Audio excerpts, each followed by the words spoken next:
My husband told me to get on my knees and apologize to his mother in the middle of a packed Tex-Mex restaurant in San Antonio. He didn't whisper it.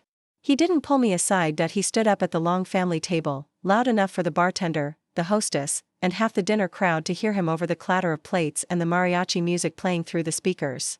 "Get on your knees, Claire," Evan said, pointing at the tile floor beside his mother's chair. "Right here. Apologize to my mom for disrespecting this family." His mother, Barbara, lifted her phone a little higher. She was already recording. I remember the red salsa spilled near my wrist. The basket of chips between us. The bright paper flags hanging above the dining room. The smell of fajitas sizzling somewhere behind me. And I remember my 6-year-old son, Noah, sitting beside me with his little astronaut backpack pressed against his knees like it could protect him from what was happening. All I had asked was why $27,400 was missing from the account we had opened for Noah's school. That was it. Not where he had been at night. Not why he kept stepping outside to take calls. Not why a woman named Tessa had sent him a heart emoji at 1:16 in the morning. I had swallowed all of that until it made me sick. I had asked about our son's money. And my husband decided the punishment should be public humiliation. "I'm not getting on my knees for asking about Noah's account," I said. My voice came out smaller than I wanted. That made Barbara smile. She loved smallness in other women. She called it grace. "Record this, Madison," she said to Evan's sister, even though her own phone was already aimed at my face. "This is what happens when a wife starts thinking she runs the house." Madison laughed into her margarita. Evan's cousin Tyler muttered, "She always does this at family dinners." The server froze near our table with a tray of refills. Poor kid couldn't have been more than 19. He looked from Evan to me like he wanted to help but had no idea what help was supposed to look like. Noah's fingers tightened around the zipper pull on his backpack. It was shaped like a tiny rocket ship. He had picked it out before first grade and told might would make him brave. Now he looked like he wanted to disappear inside it. "Mom," Hugh whispered, "can we go?" That broke something in me. Not because Evan was humiliating me. He had been doing that for years, just usually behind doors. But because my son was learning the shape of fear from the people who were supposed to love him. Evan heard him. He turned his head slowly, and the look he gave Noah was so cold that my stomach clenched. "Adults are talking," he said. Noah flinched. I placed my hand on his shoulder. "Don't talk to him like that," I said. Evan's face changed. There were two Evans, the one in public who shook hands, picked up checks, and called older women ma'am. Then there was the one at home, who checked my phone while I slept, counted my paychecks before I did, and told me my father was filling my head with trash whenever I tried to visit him. For a second, the private Evan showed through in the restaurant lights. "You want to embarrass me?" he asked. "I asked about money that belongs to our child." "My money," he snapped. I laughed once, but there was no humor in it. "I work 12-hour shifts at the Children's Hospital, Evan. Half of that account came from me." Barbara clicked her tongue. "Oh, listen to her," she said. "Now she's the victim. Nurses always think they're saints because they wear scrubs." A few people at nearby tables turned away. Others kept watching. That was almost worse. Evan reached across the table and grabbed my purse. "Give that back," I said. He dumped it onto the table. Everything spilled out between plates of rice and beans. My hospital badge hit the wood and slid into salsa. My wallet opened. Lip balm rolled under Madison's glass. A folded drawing Noah had made for me landed in a wet smear of guacamole. Then Noah's little savings card fell out. It wasn't a real credit card. It was one of those kid-friendly bank cards linked to a savings app. Noah loved it because it had stars on it. He used to say Hugh is saving for a telescope so he could see where the moon sleeps. He reached for it with trembling hands and wiped salsa off the edge with his napkin. "Dad," he whispered, "don't throw Mom's stuff." Evan looked at him again. "You don't tell me what to do."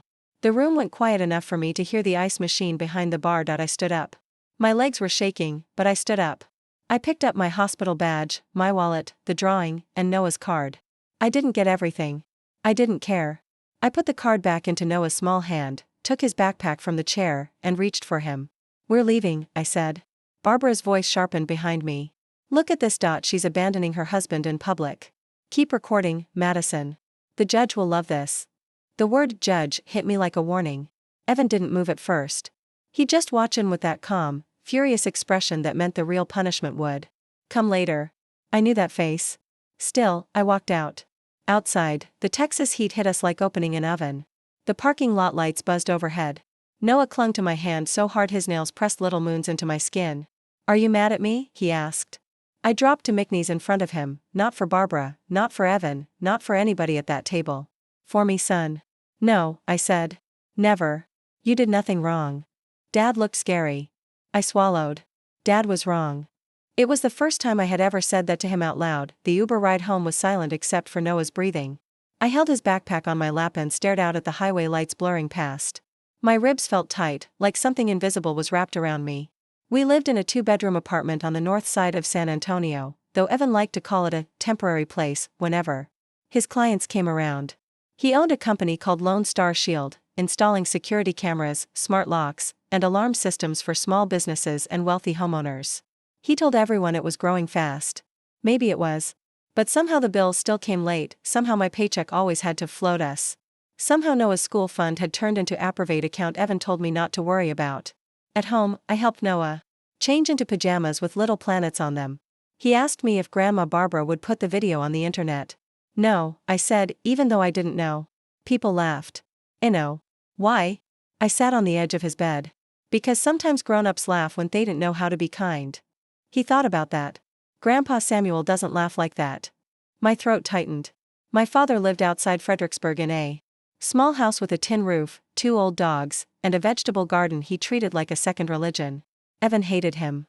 Said he was judgmental. Said he was poor. Said he looked at Evan like he could see through him. Maybe he could. Evan had slowly trained me to call less, visit less, explain less. If my father asked why I sounded tired, Evan would say, "Your dad loves drama. Don't feed it." If I wanted to drive out with Noah for the weekend, Evan suddenly needed the car, or Barbara needed help, or a client emergency came up. Isolation doesn't arrive wearing a mask. It arrives with reasons. It kissed Noah's forehead and told him to sleep. Evan came home 43 minutes later. I knew because I had been sitting at the kitchen table staring at the digital clock on the microwave. The door slammed so hard the frame rattled. He threw his keys onto the counter. "You made me look like an idiot." I stood up slowly. "You did that yourself." His narrowed. I should have stayed quiet. That was the old rule. Keep your voice low. Don't make sudden movements. Don't say anything that sounds like truth. But something about Noah wiping my card off with a napkin had burned through the rulebook. "You dumped me purse in front of our son," I said. "You told me to kneel in a restaurant. You brought up money in front of my family. Because you ignored me for 3 weeks. It was a business transfer." "To where?" He smiled then. Not kindly. "You wouldn't understand." "I understand that Noah's account is missing $27,400. He stepped closer. "You think because you wear scrubs and people call you an angel at work, you get to come home and interrogate me? I think I'm allowed to ask what happened to my child's money." He kicked a dining chair. It slammed against the wall. I jumped. From the hallway, Noah's bedroom door opened a crack. Evan saw it too. "Go to bed," he shouted. The door shut fast. "Don't yell at him," I said. Evan's face twisted. He kicked the trash can next. It hit the lower cabinet and spilled coffee grounds, paper towels, and broken eggshells across the floor. Then he shoved the kitchen stool with his foot. It caught the side of my leg.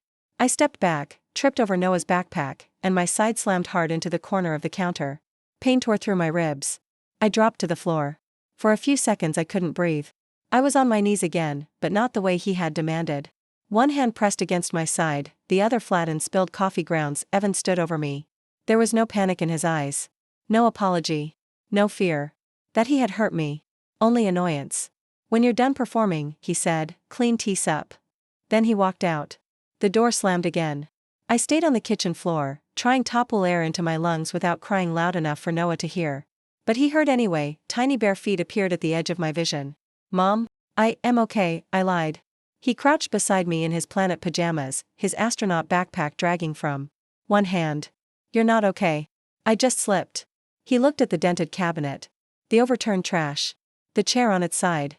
My son was 6, not stupid. He reached into the backpack and pulled out my phone. "I put it in here when Dad dumped your purse," he said, "so he wouldn't take it." For a moment, I couldn't speak. Then Noah tapped the screen with his little finger and held it out. "Call Grandpa Samuel," he said. "Grandpa doesn't leave people on the floor." That sentence did what the pain hadn't. It made Meckery. I called my father. He answered on the second ring, voice rough with sleep. "Claire?" I tried to say his name, but all that came out was a broken sound. His voice changed immediately. "Where are you?" "Home." "Is Noah with you?" "Yes." "Is Evan there?" "No." "Helleft. Lock the door. Take Noah into your bedroom. Put something heavy against it. Do not open for anyone except me. I'll knock 3 times. Dad, it's almost midnight. I asked where you were, not what time it is. I gave him the address, even though he knew it. Listen to me, he said. Pack IDs, birth certificates, anything with bank numbers, and your work badge. Don't pack clothes unless you can do it fast. You and Noah are leaving tonight. My hands shook. What if Evan comes back? Then, you stay behind the locked door and call 911. I'm already moving. He hung up. I looked at Noah. He was standing very straight, trying to be brave with tears on his cheeks. Were we going to Grandpa's? He asked. Yes, I said. Will Dad be mad? Probably. He nodded like he had expected that. I moved through the apartment with one arm wrapped around Mirab's. Every drawer sounded too loud. Every zipper felt like a siren.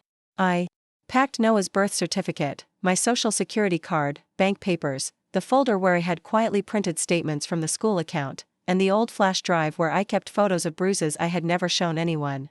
I didn't know when I had started building evidence. Maybe the body knows before the heart admits it. At 12:48 a.m., someone knocked 3 times. I opened the door. My father stood there in jeans, work boots, and an old Spurs sweatshirt, his gray hair flattened on one side like he had slept hard and woken fast. He looked past me at the kitchen, at the trash, at the chair, at the way I was holding my side. Then he looked at Noah. He didn't ask if I had exaggerated.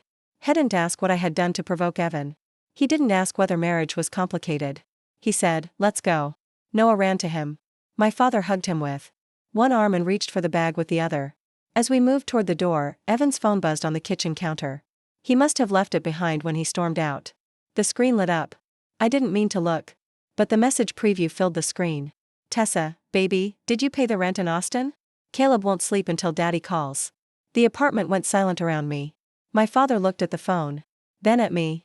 Then he took his own phone out and snapped a picture before the screen went dark. For a long second, all I could hear was Noah breathing against my father's sweatshirt. Caleb. Daddy, rent in Austin. My knees went weak, but this time my father caught my elbow before I could fall. He said, very quietly, now we know where to start. We drove out of San Antonio before 2 a.m., with Noah asleep in the back seat and my father gripping the steering wheel like the road itself had insulted him.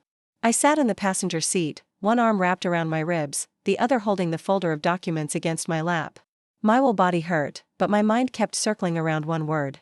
Daddy. Tessa had written it so casually. Caleb won't sleep until Daddy calls. Not your nephew. Not the kid. Not my son. Daddy. The highway was almost empty. Gas stations glowed in the dark.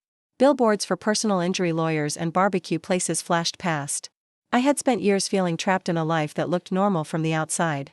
Now, in the middle of the night, with only half a bag of belongings and my child in the back seat, I felt the first terrible edge of freedom.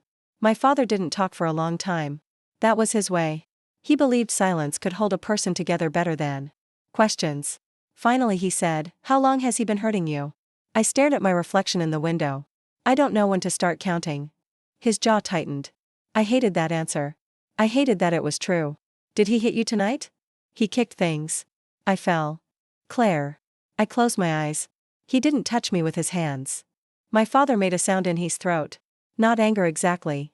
Something older. That's a sentence women say when they've been trained to defend the man who scared them. I looked back at Noah, his cheek was pressed against the stuffed moon pillow he kept in the car. His little hand was still curled around the strap of his astronaut backpack. I thought I was protecting Noah by keeping everything calm, I whispered. My father glanced at me. You protected him believing. We reached his house near Fredericksburg just before dawn. It was small, white, and quiet, with porch lights glowing over clay pots of basil and jalapeno plants. My father's dogs, Hank and Blue, barked once before recognizing the car. Then they ran in circles like the emergency was also a celebration. Noah woke up when my father carried him inside. Grandpa, he mumbled, Dad yelled at the restaurant. Buddy, my father said. He made Mom fall. My breath caught. I had not told my father that in front of Noah. My father looked at me over Noah's head. His eyes were wet, but his voice stayed steady. Then we're going to make sure Mom doesn't fall alone again. That morning, he did not take me to his kitchen first. He took me to an urgent care clinic run by a woman he knew from church, Dr. Elaine Porter. She had kind eyes and no patience for polite lies. She examined my side, my hip, and the bruise already spreading along my ribs. She asked how it happened. I told her I slipped. She looked at my father. He looked at the wall. She asked again. This time, she set the clipboard down before she asked. How did this happen, Claire? I cried before I answered. My husband. She nodded once, not shocked, not judgmental, just ready. She documented everything. Bruises. Tenderness. My difficulty breathing. The history I gave her in pieces. She photographed the injuries with my consent and wrote a referral for imaging. Nothing was broken, but 2 ribs were badly bruised and my hip had a deep contusion. Before I left, she handed me a card. Maya Whitmore, she said. Family law and financial abuse. She used to be a prosecutor. Don't let the fancy office scare you. She takes cases like yours seriously. I don't have money for a fancy office, I said. Dr. Porter looked at the folder in my hands. You might have more than you think. And he might have less than he's pretending. By 3 p.m., I was sitting in Maya Whitmore's office, across from a walnut desk that looked too expensive for my life. Noah was at my father's house, planting cherry tomatoes with him because my father said dirt helped boys breathe. Maya was in her 40s, with sharp eyes, a navy blazer, and a voice that made panic seem inefficient. I told her about the restaurant, the school fund, the phone message, the years of isolation, the way Evan called my overtime family money but called his business income mine. The way Barbara had recorded me like I was a criminal. The way Noah had hidden my phone. Maya took notes without interrupting. When I finished, she said, First, we protect you and Noah. Then we follow. The money. Those words sounded like a plan. I had forgotten what plans felt like when they were made for my safety. Maya moved fast. She helped me file for a protective order and temporary custody. She told me to save every message and not answer phone calls unless we were recording legally or communicating through counsel. She had me write a timeline while details were fresh. Evan called 19 times the first day. At first, the voicemails were soft. Claire, baby, come on. We had a bad night. I was stressed. You know mom pushes my buttons. Let's be adults. Then came the guilt. Noah needs his father. You're hurting him more than me. Then the threats. You think your broke father can't protect you? I'll bury you in court. Then the version of him he usually hid. You're nothing without me. You'll come crawling back when you realize nobody wants. A dramatic single mom with hospital debt. Maya saved every voicemail. Barbara called too. I didn't answer. She left a message sweet enough to poison tea. Honey, I hope you're resting. We all know you've been exhausted and emotional. Evan is worried sick. The family just wants Noah home where he belongs. Don't let your father turn this into something ugly. Something ugly. As if ugly had not been sitting at that restaurant table holding a phone. On the 3rd day, Evan posted a cropped version of Barbara's video on Facebook. He didn't post the part where he told me to kneel. He didn't post the part where he dumped my purse. He posted 16 seconds of me standing up, grabbing Noah's backpack, and walking away while Barbara cried, she's taking his son from him. The caption read, a father's worst nightmare. Please pray for my family. By evening, people from church, my old neighborhood, and even the hospital had seen it. A woman I barely knew commented, there are 2 sides to every story. Another wrote, a good mother doesn't weaponize a child. I sat on my father's porch and read until my hands went numb, then my phone buzzed with a text from an unknown number. I almost deleted it. But the message said, I was your server that night. I have the full video from the restaurant camera. He was lying. I stared at it. Another message came. My manager said not to get involved, but I can't stop thinking about your little boy picking up your badge. I'm sorry. His name was Luis. He was 19. The frozen server. I showed Maya the messages the next morning. She didn't smile, but something in her face sharpened. Good, she said, now their public narrative has a problem. Then she asked the question I had been avoiding. Do you want to know who Tessa is? I said yes, even though part of me wanted to remain ignorant forever. Maya had already started looking. Tessa Langford lived in Austin, in an apartment complex near the Domain, where rent cost more than my monthly car payment. She had a 3-year-old son named Caleb. Evan's company, Lone Star Shield, had installed cameras at the building 2 years ago. Tessa had worked in the leasing office. That was how they met. There was more. Payments from the account linked to Noah's school fund had not gone directly to Tessa. They had gone through a company called Hill Country Asset Group, LLC. I had never heard of it. Maya brought an forensic accountant named Daniel Reyes, who wore plain glasses and had the exhausted patience of a man who had seen too many men call theft business. He found the first transfer in 2 hours. Then another. Then another. Over 20 months, $93,800 had moved from accounts connected to our household into Hill Country Asset Group. From there, money had paid rent in Austin, furniture, daycare tuition, a car lease, and a luxury credit card tied to Tessa. I sat in Maya's conference room while Daniel walked us through the spreadsheet. The numbers looked clean. That made them feel crueler. $2,900. $4,600. $8,200. $1,175. Each amount had a date. Each date connected to a lie. The weekend Evan said he was in Dallas bidding on a commercial contract, he had paid for a nursery set. The week my car payment bounced, he had paid Tessa's rent. The month Noah Skull asked for his registration deposit, Evan had moved $11,000 to Hill Country Asset Group and told me we had to tighten up. I pressed my hand to my mouth. Maya gave me water. Daniel turned another page. There's something else, he said. I didn't want there to be something else. Barbara received payments too. My ears rang. What? He pointed to 4 transfers. $3,000. $5,000. $2,500. $7,000. All labeled as consulting fees. For what? I asked. Daniel removed his glasses. That's what we need Discovery for. Maya leaned back. Your mother-in-law wasn't just defending Evan. Because she believed him. She was being paid through the same company that housed his other family. Other family. The phrase landed in the room like a dropped knife. I thought about Barbara at the restaurant, phone raised, mouth full of righteousness. How easily she had said wives needed to learn. How proud she looked when strangers stared at me. She hadn't been protecting family. She had been protecting income. That night, Barbara came to my father's house. She arrived in a white SUV with Evan in the passenger seat like she was delivering a verdict. My father stepped onto the porch before they reached the door. Hank and Blue stood behind him, growling low. Barbara wore pearls, to a house she had never respected. Samuel, she said, like she was already tired of him. We need to speak to Claire. My father said. No. Evan got out of the SUV. His face looked different in my father's yard. Less impressive. Smaller without the restaurant crowd and his mother's audience. Claire, he called. Bring Noah out. Now. I opened the door but stayed behind the screen. Noah is inside. He's Myson. He's sleeping. I have rights. You also have voicemails, I said. Barbara's eyes flicked to Evan. He stepped forward.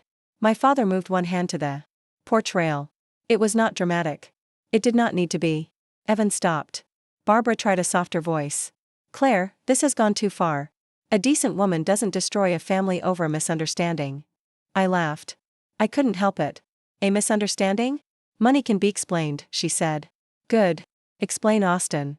Evan's face drained. Barbara's did not. That told me everything. She knew. I looked right at her. Explain Tessa. Explain Caleb. Explain Hill Country Asset Group. For the first time since I had known her, Barbara had no ready insult. Evan recovered fast. You've been digging through my business? You used our son's money. That's not how courts will see it, he said. You ran off with my kid. You're unstable. You work nights. You're on pain meds. Your father is filling your head with lies. I have the video from the restaurant. No, I said. You have 16 seconds. He blinked. I stepped closer to the screen. I have the rest. The silence after that was almost peaceful. Barbara lowered her chin.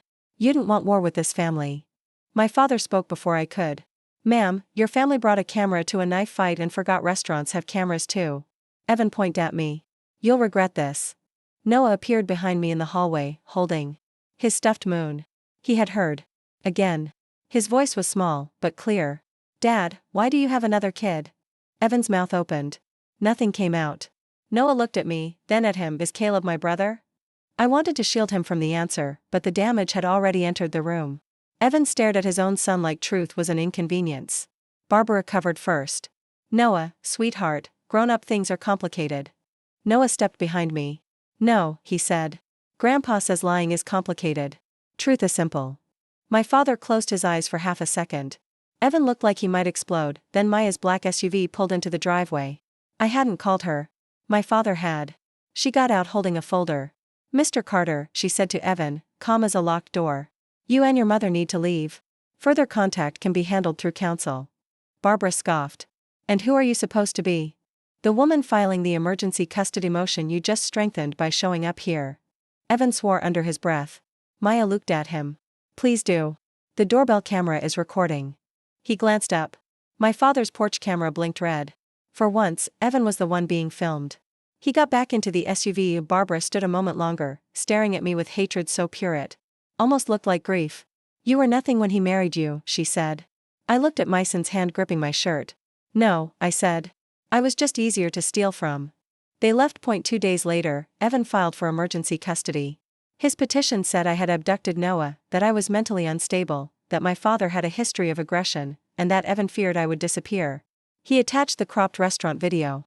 He claimed the school fund transfers were legitimate business expenses. He described himself as the primary provider. That last part made Maya laugh once. It was not a warm laugh. Men love calling women unstable after spending years destabilizing them, she said. I read the petition 3 times. Each time, the old fear rose higher in my throat. Courtroom scared me. Judges scared me. Paperwork scared me. Evan had money, connections, a mother who could cry on command, and a talent for sounding reasonable while lying. But then Louise sent the restaurant footage. All 11 minutes. The video showed everything. Evan demanding I kneel. Barbara recording. My purse hitting the table. Noah wiping my card. Me walking out with my son while Evan sat there, furious and untouched. When Maya watched it, she went still. Then she said, "We give him his hearing." I looked at her. What if the judge believes him? Maya closed the laptop.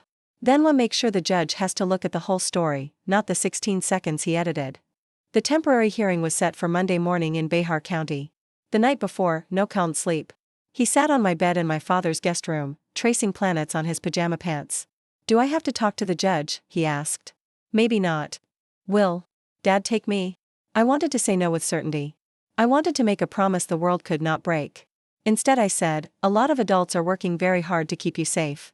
He nodded. Then he whispered, I don't want to live where people make you get on the floor. I hugged him carefully because of my ribs. After he fell asleep, I sat in the dark and listened to him breathe. My phone buzzed at 11:37 p.m. Unknown number. The message said, "This is Tessa. I need to talk before court. Evan lied to both of us." A second message followed. Barbara told me to hide invoices. I have recordings. The courthouse looked nothing like justice from the outside. It looked like concrete, metal detectors, tired parents, expensive suits, and women clutching folders like life rafts. I walked in wearing the only blazer I owned, with medical tape still pulling at my ribs under my blouse. My father walked on one side of me. Maya walked on the other. Noah stayed with Dr. Porter's sister that morning, a retired school counselor who had 5 grandchildren and a backyard full of wind chimes. I didn't want him anywhere near that building unless the court required it. Evan was already there. Gray suit. Polished shoes, wedding ring still on his hand. Barbara sat behind him in cream-colored church clothes, clutching a tissue she had not yet earned. Madison sat beside her, whispering. Evan's lawyer, a tall man with silver hair, glanced at me like I was an inconvenience to be processed. Evan didn't look bruised. He didn't look scared. He looked offended. That was what frightened me most. He still believed the world owed him belief. Maya leaned toward me. Remember, she said. You don't have to convince anyone. With pain. Facts are enough. The hearing room was smaller than I expected. The judge, Honorable Patricia Ellison, wore reading glasses low on her nose and had the kind of face that gave away nothing. She looked over the file while everyone settled. Evan's lawyer went first. He painted me as exhausted, emotional, unstable from night shift nursing, and heavily influenced by my father. He said I had manufactured financial panic over legitimate business transactions. He called the restaurant incident a family disagreement. He said I had removed a minor child from his home environment without notice. Then he played the 16-second video. There I was, standing up, grabbing Noah's backpack, walking away. Barbara's voice cried, she's taking his son from him. The video stopped. The room went quiet. Evan's lawyer folded his hands. Your Honor, my client is a devoted father who has been publicly vilified and privately cut off from his child. I felt my pulse in my throat. Maya stood. Your Honor, may we provide the full recording from the restaurant security system? Evan's lawyer objected immediately, undisclosed, unauthenticated, prejudicial. Maya didn't blink. It was produced by the restaurant manager in response to subpoena this morning and matches the clip. Petitioner submitted. If petitioner's edited clip is admissible, the full footage is necessary for context. Judge Ellison looked at Evan's lawyer. You submitted edited video? He cleared his throat.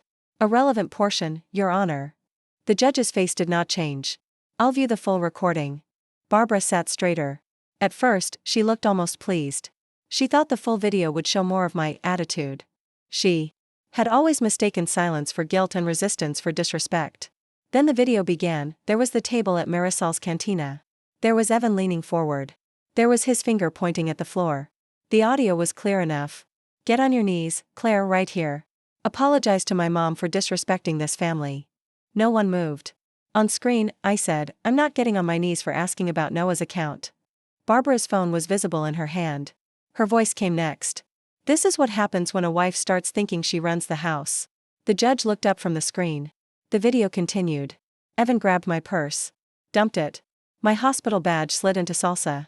Noah reached with both hands to clean the savings card. When his little voice said, Dad, don't throw Mom's stuff, I heard someone behind me inhale.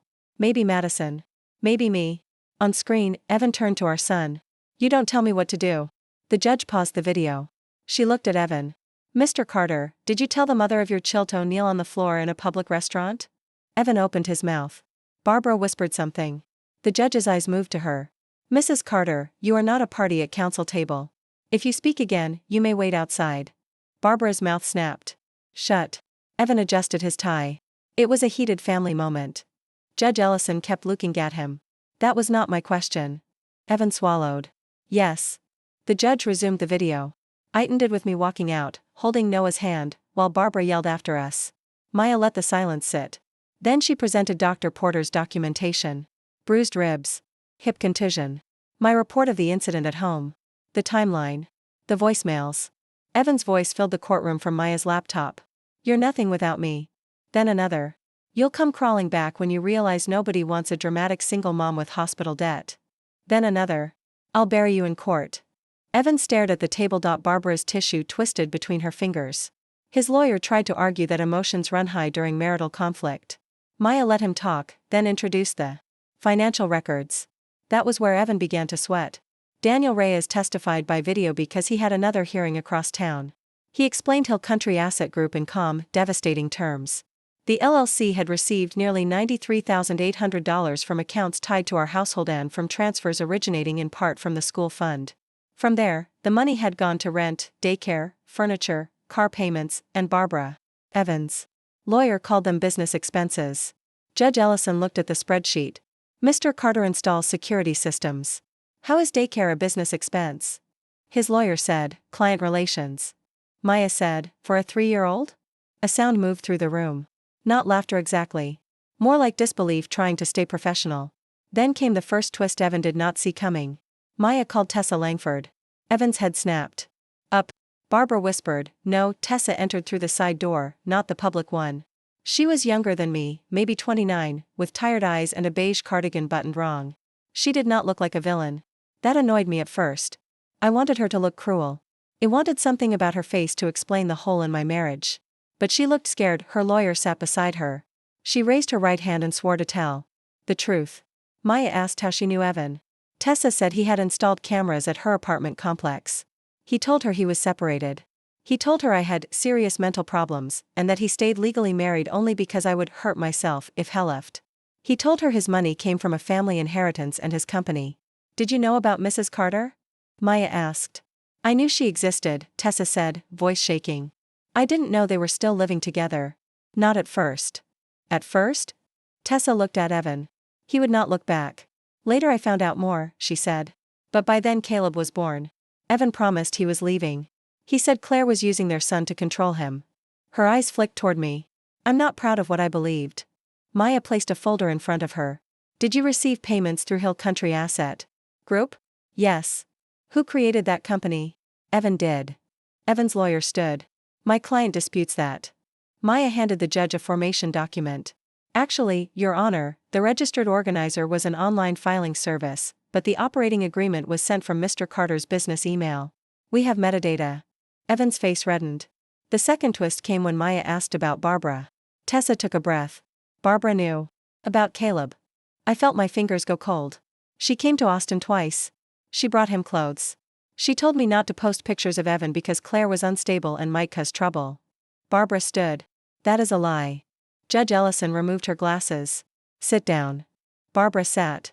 Tessa's lawyer handed Maya a flash drive. Maya played the recording. Barbara's voice filled the courtroom, crisp and unmistakable. Sweetheart, as long as Claire doesn't find out, you keep the invoices clean. Evan has things handled. That girl will tolerate anything for the boy. The air left my body. That girl. Not Claire. Not his wife. Not Noah's mother. That girl. I looked at Barbara. For the first time, she looked afraid. Tessa cried quietly. Maya asked, "Why are you testifying today?" Tessa wiped her face. "Because Evan started taking money from me too.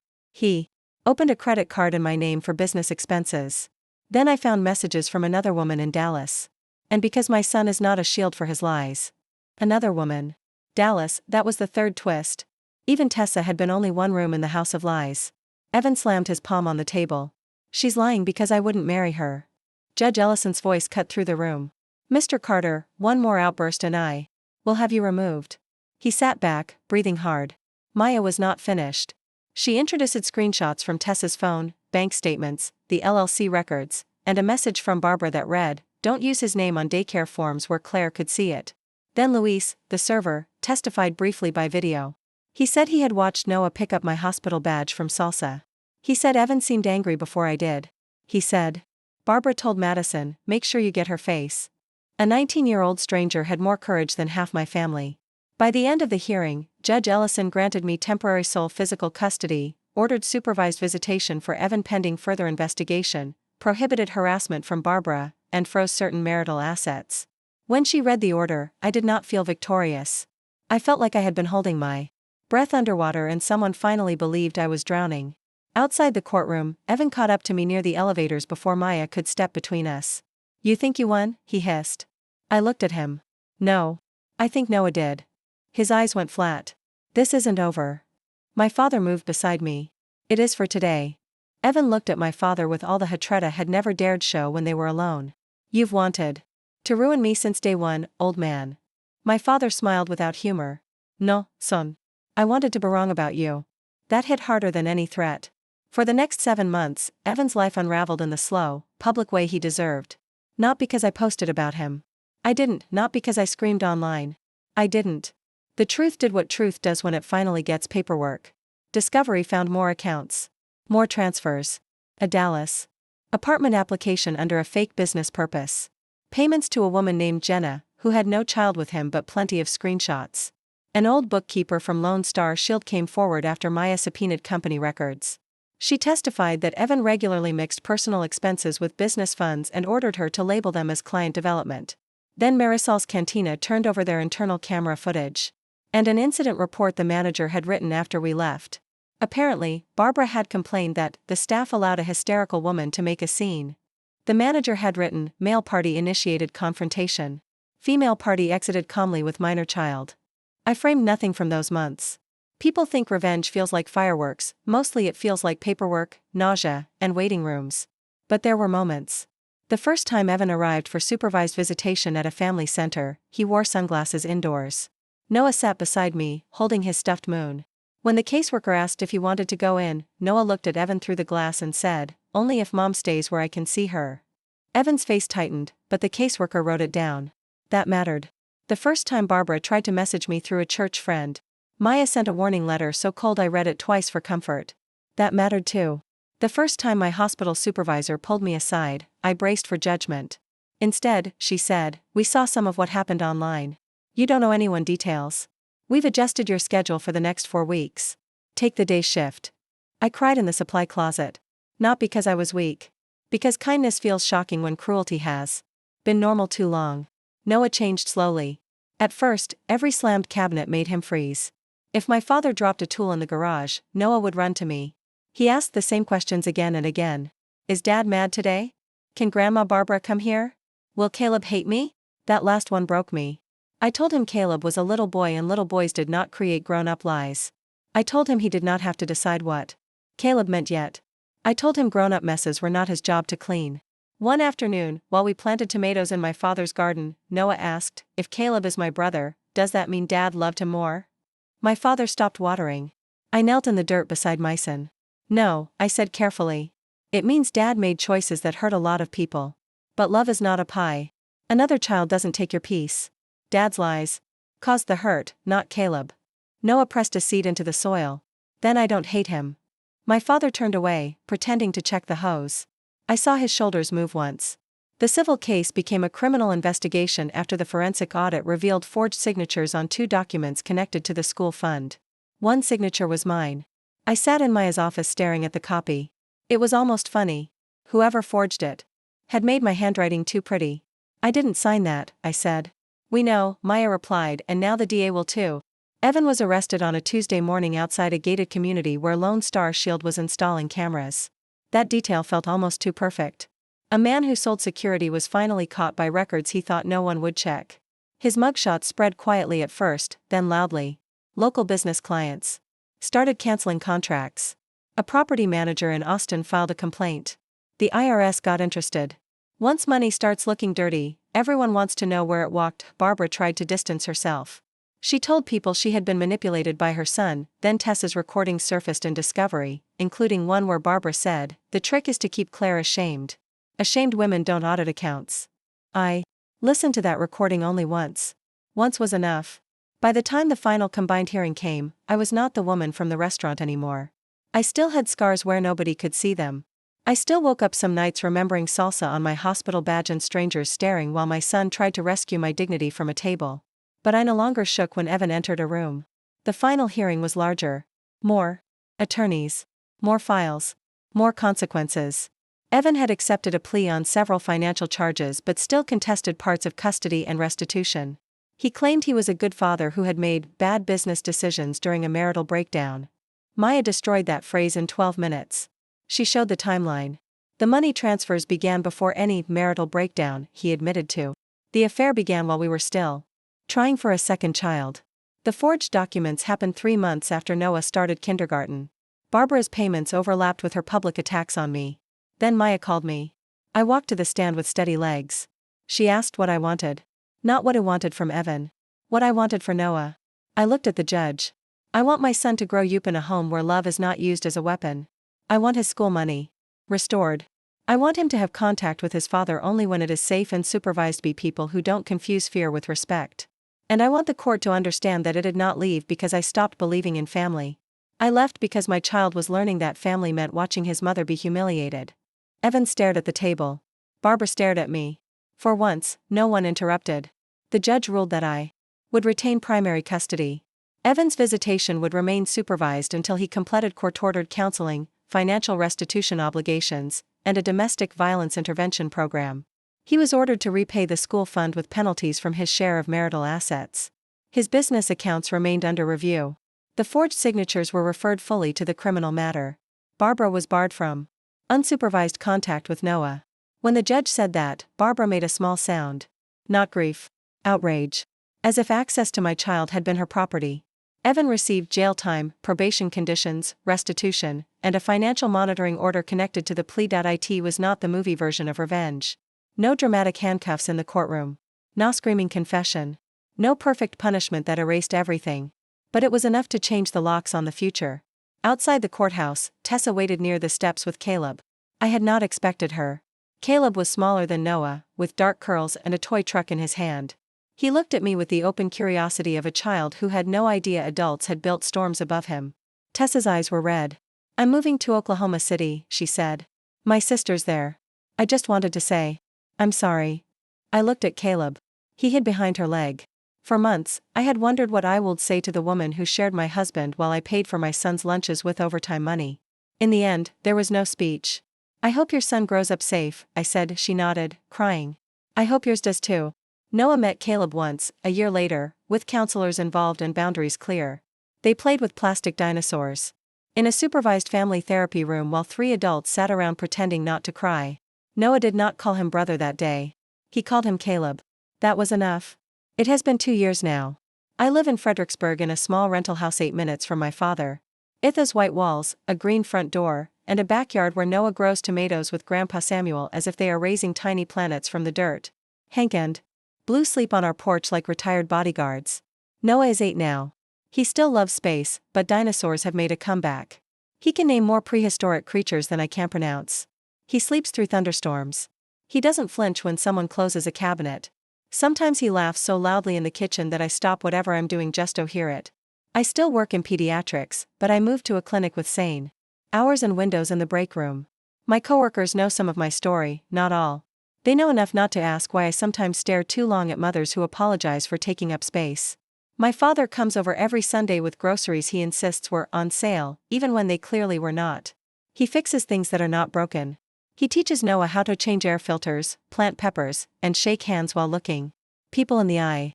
One evening, after a rainstorm, Noah found a packet of sunflower seeds in my father's truck. "Can we plant these?" he asked. "In this yard?" I said. "They'll take over." He grinned. "Good." So we planted them along the fence. The first one bloomed in late June, taller than Noah, its yellow face turned toward the sun like it had never considered looking down. Noah stood under it and said, "Mom, this one is you." I laughed. "I'm a sunflower?" "Yeah," he said.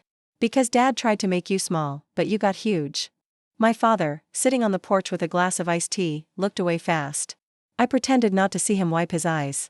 That night, after Noah fell asleep, I opened the old folder for the last time. The bank statements. The photos. The court orders. The printed screenshot of Tessa's first message. The picture my father took of Evan's phone glowing on the kitchen counter. "Baby, did you pay the rent in Austin? Caleb won't sleep until Daddy calls." For a long time, that sentence had felt like the knife that finished me. Now I understood it differently. It was the crack in the wall. It was ugly. It was brutal. It hurt my son in ways I still wish I could absorb for him. But it also showed me the truth clearly enough that I could stop negotiating with a lie. I put the papers in a storage box and slid it onto the top shelf of my closet. Not because the past was gone. Because it no longer deserved the kitchen table. Sometimes people still ask why I didn't leave sooner. They say it gently most of the time. They don't know the question carries teeth. I tell them leaving is not one decision. It is 1,000 little doors you are too tired, too scared, too ashamed, or too broke to open. Then one day your child picks your dignity out of salsa with his tiny hands, and every locked door in your life catches fire. I think about that restaurant sometimes. The bright lights. The laughter. Barbara's phone. Evan pointing at the floor. I think about how badly he wanted me on my knees. And I think about the truth. I did kneel that night. Not for him. Not for his mother. Not for a family that mistook control for loyalty. I knelt in the parking lot in front of me son and told him he had done nothing wrong. That was the first honest prayer I had sighed in years. The second was a phone call. The third was walking out the door. And the answer came in the shape of my father's truck headlights, my son's hand in mine, a lawyer with a sharp voice, a server brave enough to send a video, and a future where no one in my home has to earn love by staying silent. Last week, Noah brought home a drawing from school. It showed 3 people in a garden, me, him, and Grandpa Samuel. There were 2 dogs, 7 tomatoes, and 1 sunflower taller than the house. At the top, in big crooked letters, he had written, "Home is where nobody yells you small." I put it on the refrigerator. Right in the center. Right where everyone can see.